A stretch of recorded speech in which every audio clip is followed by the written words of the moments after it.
பிடிச்சினே மாறிடுச்சு.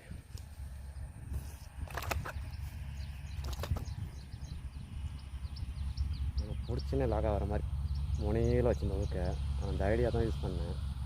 ஆனால் எப்போ தான் அடிக்கணும்னு தெரில, அடிச்சுன்னா லாக் ஆகிற மாதிரி ஒரே ஊக்கு தான் ஏறிச்சு, தரமாக லாக் ஆகிடுச்சு. இந்த ஃப்ராகில் இப்போ 3 விரால் வச்சுட்டுக்கிறேன். அடுத்த ட்ரை பண்ணலாம். பாசியில் இந்த ஐடியா யூஸ் பண்ணுங்கள், மீன் பிடிச்சினா லாக் ஆகிடும். இந்த ஐடியா கரெக்டாக இருக்குது, ட்ரை பண்ணி பாருங்கள்.